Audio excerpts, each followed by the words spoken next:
the U.S. military is testing weapons on Iranian civilians. So there's a sports hall, the Lamerd Sports Hall, and the adjacent elementary school, as well as the Manab Elementary School. And Lamerd, 21 civilians were killed, including children, and a girls' volleyball team. And 170 in Manab, 175 girls were killed at this school in a triple tap tomahawk strike. We've been calling it a double tap, but this article called it a triple tap strike. And this weapons testing data is, of course, being collected by Lockheed Martin. And this is the first combat use of this new weapons system. And what this specific precision strike missile does is release tungsten pellets above the target before it hits. So basically, it's meant to cause a maximum number of casualties to people, more so than it is to destroy a hard target specifically. So it kind of begs the question, did they really not know that they were targeting civilians with a high concentration of people? What would be a better target to test an airburst of tungsten pellets than a place where a bunch of people are going to be gathered, like a girls' school? Yeah. It's interesting to notice, too. I haven't heard many people talk about this, but let's compare Afghanistan to Iran. Right? Afghanistan had no girls' schools. Iran has several girls' schools. Iran is not Afghanistan. There's this caricature of the Iranian regime that is put forward by think tanks and National Endowment for Democracy that Iran is this theocratic, misogynistic state that doesn't even allow women to go outside and forces them to cover up with the burqa, which they don't. But that's the thing, is that everyone wears a burqa in Iran.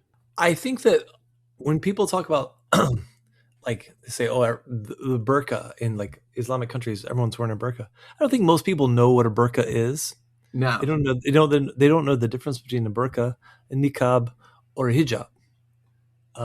Those are cultural differences. They are actually, but they don't know those. They have a hijab law, but it's often, specifically in more sort of liberal areas, just not enforced. Yeah. Okay, so moving on. I think that's all we need to talk about with those missiles. I have more technical data and stuff like that, but I don't think that matters. I've got tons of pages left, and I don't want this to be a 2-hour episode because it'll take forever to edit. Okay, so the scale of Iranian retaliation over the past couple of weeks shows that 17 U.S. targets have been hit, 11 of those being military bases.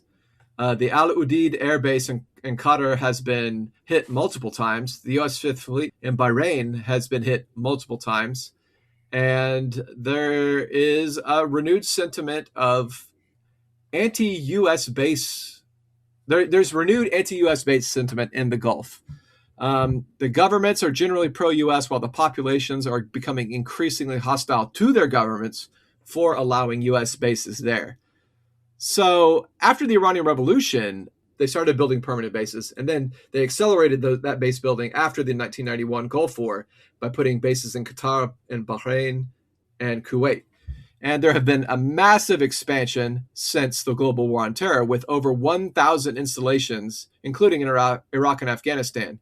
Now, the U.S. has been able to dominate the region because of all of these bases, and been able to help suppress dissent and help suppress pro-Palestinian activism. Like in 2011, there was an uprising in Bahrain, and the Saudi and UAE, with the backing of the United States, helped suppress the uprising. And that needed to be done because that's the main headquarters of the U.S. Fifth Fleet. And in 2026, those protests have resumed as a result of the strikes on the U.S. Fifth Fleet base. It's like they see chinks in the armor of the beast, and they want them out now. And so, aren't they having to bring in Jordanian riot police? Right. Because they can't trust Bahraini riot police. Right. Now, Qatar has the largest U.S. base and receives security guarantees from the United States because it has the base there. But as we've seen, the United States has been unable to secure the well-being and safety of the Qatari government and its people and its infrastructure because they are prioritizing defending Israel while Iran sort of strikes Qatar almost undeterred. So we'll see what the Gulf looks like after this war, but effectively the United States has been largely driven out of the region. They've moved all of personnel off bases. Personnel is still on base in a lot of these areas just to function, to make sure that things are operating. Things are operating on these bases, and many of these bases in an abbreviated format. Some of them are completely destroyed. But the big functions of some of them, like operating bad radar and early warning systems for Israel and for the Gulf states, those have been completely destroyed. The early warning system for U.S. missiles in the Persian Gulf has been functionally obliterated by Iran. Now, as far as there's some big news regarding India in Iran. India is now importing Iranian oil. They took in recently a tanker that with 600,000 barrels. India received a sanctions waiver to buy oil from Iran. India stopped with Iranian imports in 2019.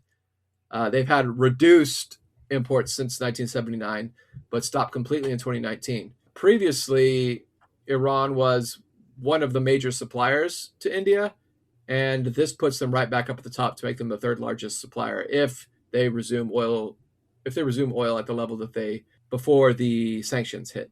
So Iran is excluded from SWIFT, which means they're probably using Chinese yuan to pay for the oil, which of course is just accelerating de-dollarization. Listeners will know that we periodically make jokes about Donald Trump as the modern day spirit on horseback. Yeah, the modern Napoleon. It's not at all because he doesn't see that role in it for himself.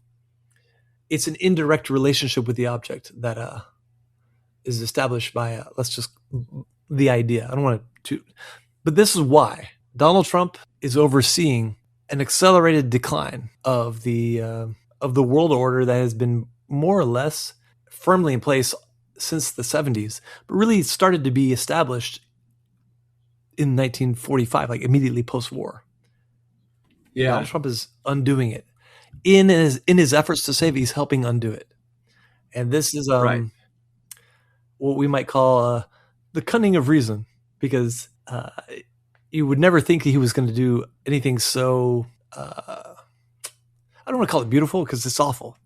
Everybody's experiencing something very awful all around the world. But life finds a way. To quote Dr. Ian Malcolm, which I do a lot apparently.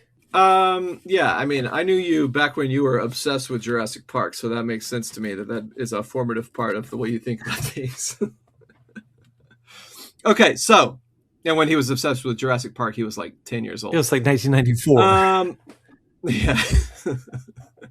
Okay, so the Intercept article about how the United States has been covering up casualties. So, the Intercept finds that the United States has been underreporting casualties. At least 15 troops were wounded in an Iranian attack on a Saudi airbase as recent as Friday.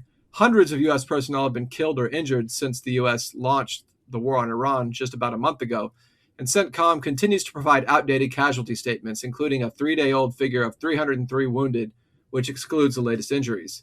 CENTCOM has not provided updated numbers, despite repeated requests from the media. The Intercept's analysis estimates no fewer than 15 U.S. troop deaths since the beginning of the war. And, of course, they're not even admitting that many right now. What are they admitting? Let me look it up. I think they're admitting 12? 13. Oh. They're at least not admitting 2. And they're actually not admitting several hundred casualties. Well, right. And if it's definitely 2, then it's almost certainly way more than 2. Because they wouldn't say, oh, we can't admit 15, so we'll only admit 13. Like if it's definitely 2, then it's almost certainly way more than 2. Trying to find how many they've admit have been wounded. 348 they say have been wounded, which means that there's probably much more than that. Yeah. So President Trump originally attended the dignified transfer of the first Americans killed, and since then he has made them classified. So the media is not allowed to attend because they don't want them counting. A defense official said recently that the casualty issue is something that the Secretary of War wants under major wraps. And obviously this makes the situation less transparent than in previous engagements that were part of the global war on terror. And CENTCOM has not clarified whether or not the figures include more than 200 sailors injured during a fire on board the USS Gerald R. Ford, which I'm sure they're not counting the 200 because they're pretending like that doesn't have anything to do with the war.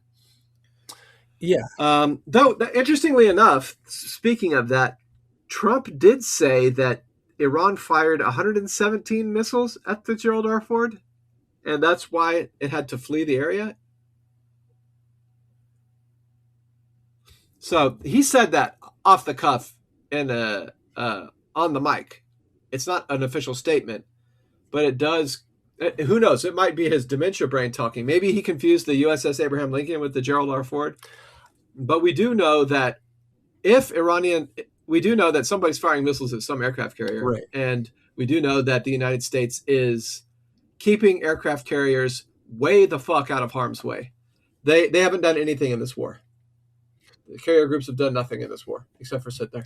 Well, and then catch fire. They're sitting more now too. Catch fire and leave. Yes. Yeah. So someone on the Discord made this point that even if the Iranians didn't hit the Ford and damage it and cause it to flee, it is a pretty good indication that of the state of the empire that a U.S. carrier group is put out of action from toilets overflowing and limp fires in the laundry room. Yeah. The best case scenario is you just look horribly incompetent. And the worst case scenario is you only look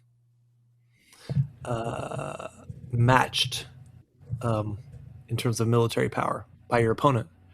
So what's really funny is they prefer to look horribly incompetent. Yeah, they prefer to look way worse. Yeah. Okay, so Iran has responded to the U.S. bombings with ballistic missile and drone strikes on bases in Bahrain, Iraq, Jordan, Kuwait, Qatar, Saudi Arabia, Syria, and the United Arab Emirates. And CENTCOM refuses to provide even the basic count of how many of these bases have been targeted. Despite Hegseth's claim that the Iranian attacks on the bases would be ineffectual, Bahrain, Kuwait, and Qatar reported new missile or drone strikes the next morning after his announcement. So Iranian strikes have forced U.S. troops to abandon bases and shelter in hotels and office buildings, which Iran continues to strike, those shelters and office buildings. They also continue to strike the bases. A defense official criticized the Pentagon for failing to harden bases, calling the lack of preparation obvious. And a retired CENTCOM commander, Joseph Votel, said that the U.S. has faced drone threats for a decade and should have anticipated Iran's reaction. Experts have argued that inadequate infrastructure protection undermines operation and endangers civilians by turning hotels and offices into potential targets. The United States is using human shields. Yeah, it's really staggering. Like, I imagine that the mental and emotional torment that the rah-rah America's the best types have to be going through. Or else, I guess, you could always just be in a state of denial. But our military looks underprepared, inefficient, incompetent, lacking in strategy, and weak. And like, I can't imagine what that must feel like for a person who, like the kind of person that would drive around with like a support the troops magnet back in like in the early aughts. Because even I am like very disturbed by this, and I don't have any. I want this to end, but yeah. So it must be a lot harder for the people who really, really labored under a lot of delusion all this time. So if we expand the scope of this engagement to include attacks on U.S. personnel since October 7th, 2023, which I think it wouldn't be wrong to include them. There are at least 175 troops killed or wounded in the region since October of 2023. There have been 12,900 contractors wounded in the region since 2024, and over 3,700 were serious, non-fatal, including traumatic brain injuries, and 18 contractors were killed in Iraq. Including contractor injuries, the total casualties for Americans on U.S. bases is over 13,600 killed or wounded on behalf of Israel in the Middle East. All right, so let's look at Iranian missile effectiveness and Israeli air defense failures. So the Israeli newspaper Haaretz confirms that 80% of Iranian ballistic missiles launched at Israel are successfully hitting their targets. U.S. and Israeli missile defense systems are faltering, with performance worsening, as well as stockpiles of air defense missiles being depleted. Right, and you can also just watch that. People post little short videos, reels of